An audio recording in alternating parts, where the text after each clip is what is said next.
بسم اللہ الرحمن الرحیم۔ السلام علیکم ورحمۃ اللہ۔ ایک دن سوداگروں کا ایک قافلہ شام جا رہا تھا تو چچا اور ان کا معصوم بھتیجا بھی اس قافلے کے ساتھ چلے گئے۔ راستے میں جہاں قافلے کے لوگ کچھ دیر آرام کیا کرتے تھے، ٹھیک اسی جگہ ایک عیسائی عبادت گاہ تھی، جہاں ایک عیسائی عبادت گاہ کا نگران، جسے راہب کہتے ہیں، عبادت کیا کرتا تھا، جو ان دستاویزات کا محافظ بھی ہوتا تھا جو نسل در نسل اس عبادت گاہ میں چلی آ رہی تھیں، اور یہ راہب بھی ان دستاویزات اور ان میں بیان کی گئی باتوں سے بخوبی واقف تھا۔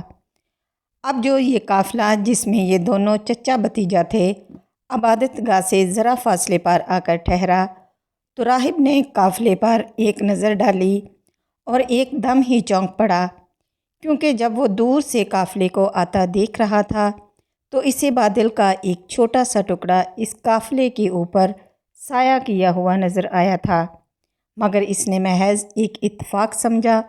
مگر اب جب کہ قافلہ بالکل رک چکا تھا اور مختلف درختوں کے سائے میں اس قافلے کے لوگ آرام کر رہے تھے، تو ایسے ہی ایک درخت کے اوپر یہ بادل کا ٹکڑا بھی ٹھہر گیا تھا، اور یہ دیکھ کر راہب، جو پہلے بڑی دلچسپی سے قافلے کو آتا دیکھ رہا تھا، اب ایک دم ہی چونک گیا، اور پھر اس عیسائی راہب کے تجسس نے مزید زور پکڑا کہ اس کے ذہن میں ایک تجویز بھی دے گیا۔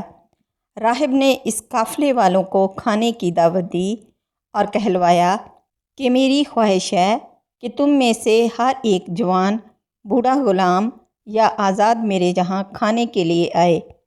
سب قافلے والے دعوت میں شرکت کے لیے عیسائی راہب کے یہاں پہنچے۔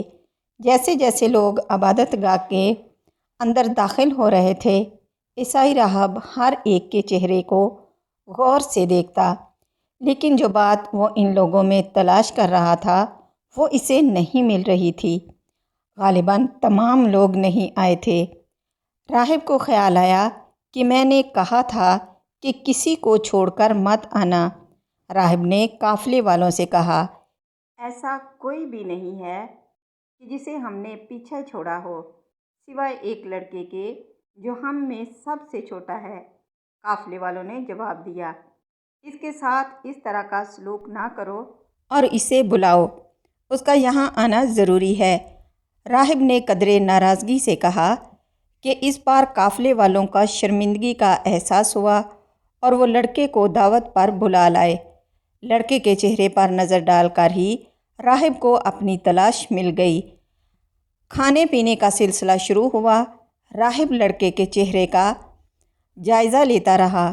کھانے کا سلسلہ ختم ہوا تو راہب کم عمر مہمان کے پاس بیٹھ گیا اور مختلف سوالات کرتا رہا۔ نوعمر لڑکا بڑے مناسب اور صاف گوئی سے جوابات دیتا رہا اور کسی قسم کی جھجک محسوس نہ کی۔ اس نے اس کی ابا کاندھے سے اٹھا کر پیٹھ دیکھنے کی خواہش کی۔ اسے بچے کی باتوں سے یقین آ گیا تھا، مگر مطمئن ہونا چاہتا تھا۔ بچے کی پیٹھ پر نشان دیکھنے کے بعد راہب نے اس کے چچا سے سوال کیا کہ بچے سے تمہارا کیا رشتہ ہے؟ چچے نے، جو کہ اپنی اولاد سے بڑھ کر اس کی پرورش کی تھی، اس لیے جواب دیا کہ یہ میرا بیٹا ہے، یہ تمہارا بیٹا نہیں ہو سکتا۔ راہب نے پورے یقین سے کہا کہ یہ ممکن ہی نہیں کہ اس کا باپ زندہ ہو، یہ میرے بھائی کا بیٹا ہے۔ چچا نے جواب دیا، پھر اس کا باپ کہاں ہے؟ راہب نے ایک اور سوال چچا سے کیا، وہ انتقال فرما گئے ہیں، جبکہ اس کی پیدائش نہیں ہوئی تھی۔ یہ بالکل سچ ہے۔ راہب نے فوراً تصدیق کی، اپنے بھائی کے بیٹے کو فوراً اپنے ملک لے جاؤ اور یہودیوں سے بچا کر رکھو۔ میں اللہ کی قسم کھا کر کہتا ہوں کہ اگر وہ اسے دیکھ لیں گے اور جو کچھ میرے علم میں ہے وہ بھی جان جائیں تو اس کو نقصان پہنچ سکتا ہے۔ تمہارے بھائی کے اس بیٹے کے لیے قدرت نے اپنے خزانے میں بڑی عظمتیں سنبھال کر رکھی ہوئی ہیں۔ راہب نے اپنی تعلیمات کے مطابق صاف صاف چچا جان کو ہر بات بتائی، اور پھر وہ وقت بھی آیا جب اس لڑکے کو اللہ نے اپنے آخری نبی صلی اللہ علیہ وآلہ وسلم کی حیثیت سے منتخب کیا۔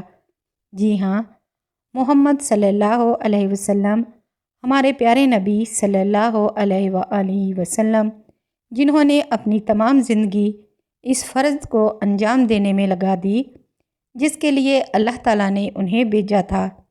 ہماری دعا ہے اللہ پاک ہمارے نبی محمد صلی اللہ علیہ وسلم پر ہماری طرف سے لاکھوں کروڑوں درود و سلام نازل فرمائے۔ آمین۔